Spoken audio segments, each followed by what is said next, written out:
Hey guys, Jeff with 78th Canine. Going to work some place with 4 dogs again. Just decided to throw this in there. They needed some more training with the implied stay. And it's nice that they get distractions from each other. And our chicken is still pretty frozen. So it's going to need to thaw. So this will give them a little bit of food in their belly.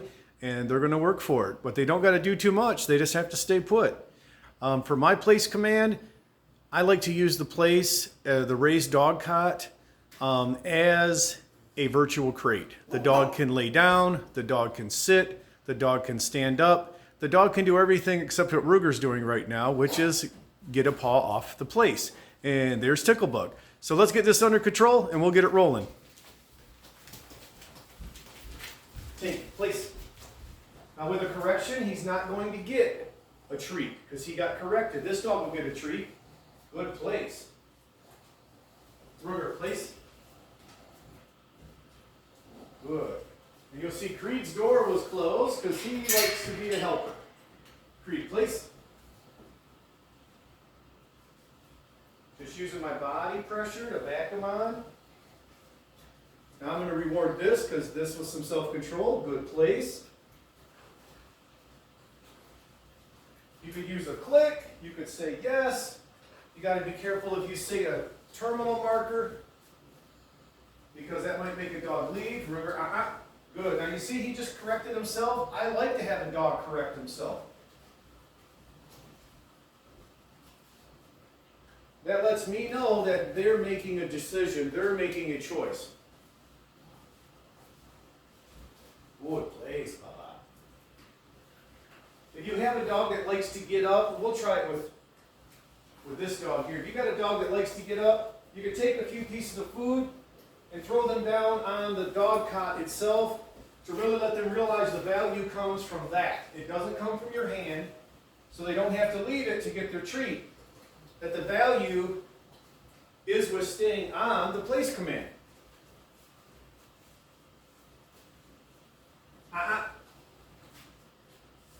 Ruger,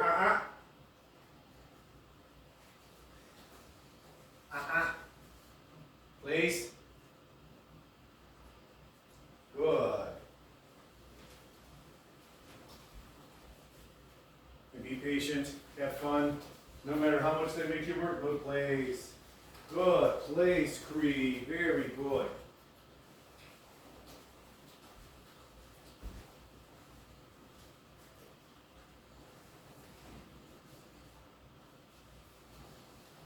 Now, if you do have a dog that's really got a lot of energy and wants to keep jumping off, then you might want to put them in a down to kind of make it a little bit more difficult for them to get off. But remember, then you're layering it with 2 commands. You're using the place command, then you're using a second command. And if we're having trouble, that's just dealing with an energetic dog. But if we're having trouble with 1 command, having 2 commands doesn't always make it easier either.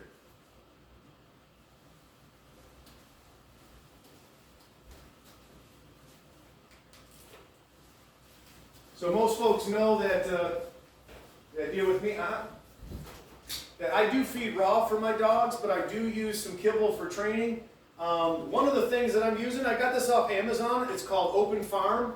I know Amazon has WAG, which is also another food. I was researching it, and I was going to get some Victor, which you hear everybody using Victor. I looked at the first 3 ingredients, and I was like, no thanks. For a high value food, for an expensive dog food, I wasn't happy with the ingredients. I looked at these 2 different kinds of food that I just mentioned from Amazon. They're a little bit pricey, but I just use it for treat training. I was happy with the ingredients. They seem to be a lot better ingredients as compared to the price of Victor or other really premium high-end dog foods. Good place.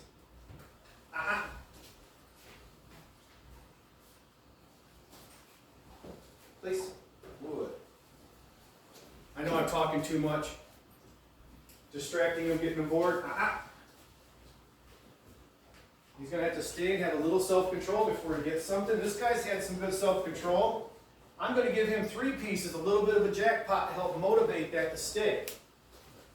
Place. Good. There you go, noisy boy. Good place. Good place. Oh, I feel bad for you, dude. You're not going to get any treats unless you stay. Now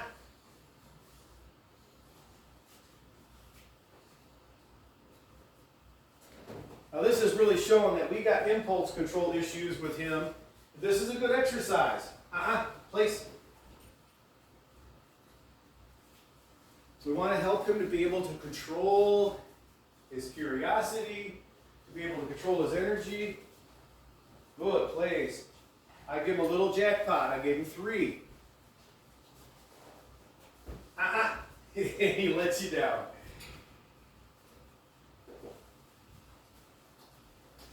Good place, Bubba. Good boy. Good place. Even the good dog should get jackpotted once in a while. We'll try it again.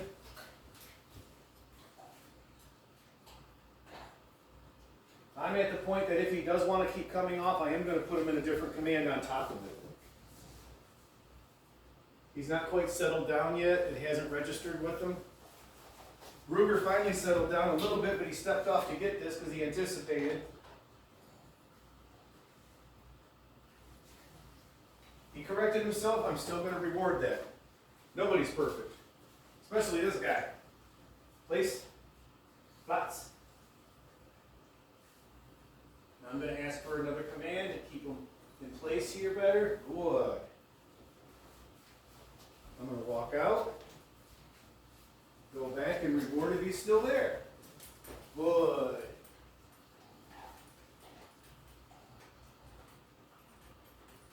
Lots.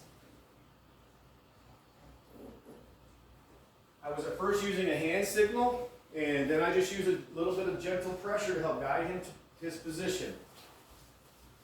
Good place. Good place. Good place.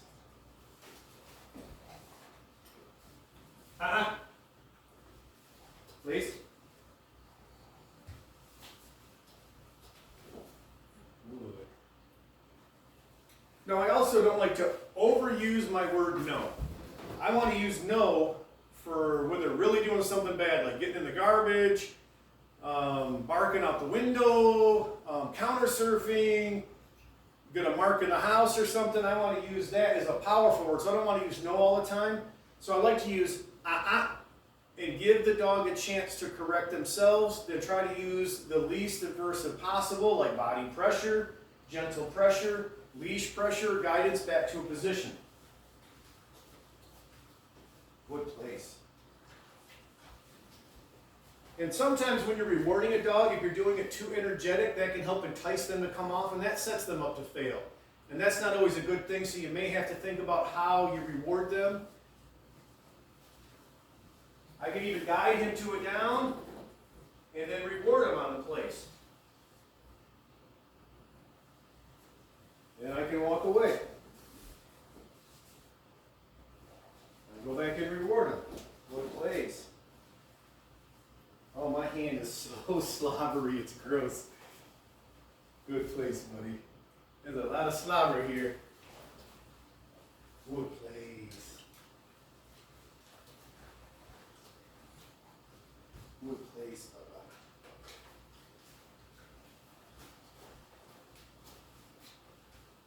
Lots. Good place. Good boy. I'm going to mix up my pattern just a little bit so it's not so anticipated.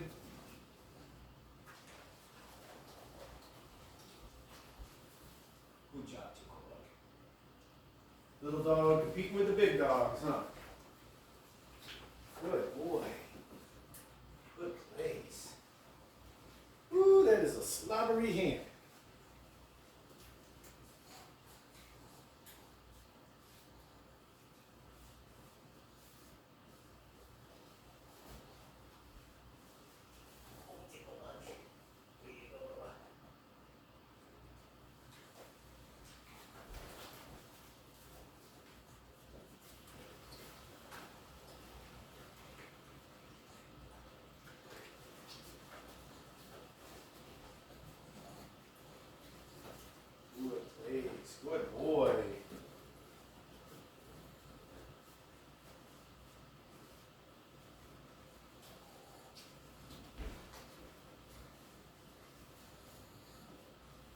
thing when you're doing any kind of implied stay or place conditioning. When you walk away and your back's to them, they're more prone to come to you. If you step out of sight, they're more prone to come to you. If you sit in a chair, they're prone to come to you. If you yawn and make a noise, they're prone to come to you. Any kind of cue where they think there's going to be something to do, they're going to break that position. So you do want to build that up and set them up to be able to have the self-control to overcome those things.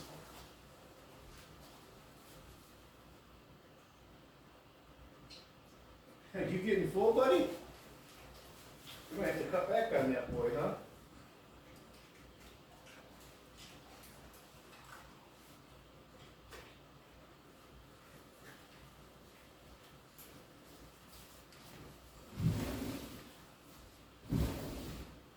Now we use this dish for another exercise called Paws Up to teach rear end awareness. Let's see, just test and see if this don't fall apart. If I can get one dog to come out and do it and the others stay in their position. Creep, down. Creep, break, down. Paws up. Chip. Good. Please. Please. Hey, don't like, hey, creep. Paws up. Chip. Good. Ruger, no. Ruger, please. And if I get a little too crazy, we're just going to put the dog up. Creep, 9. Creep, place.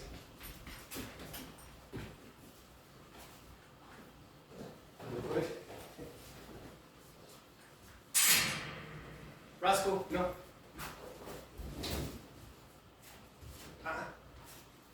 Good. Roscoe, paws up. Good. Break. Paws up. Good. Break. Paws up. Good. Roscoe, place. Good boy. Tank, paws up.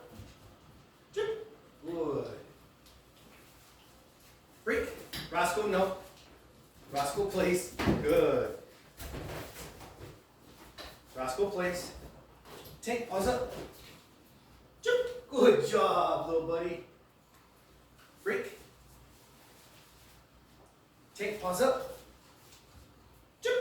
Good job, buddy. Place. Good. Good boy. It's not easy. See, I got it down to 2 dogs, so I had to just limit it just a little bit when I'm doing another distraction or exercise. Everybody wants to do paws up because everybody wants to get more treats. And they also like it because it's an activity. So sometimes you do have to step back your training if you're having trouble. Don't get frustrated. Don't make it negative for the dog. Make it positive and fun and enjoyable for the dog. And make sure they get a reward for it. We all work for a paycheck. Make them work for their paycheck. And their paycheck can be food, it can be toys and play, it can be praise, it can also be affection.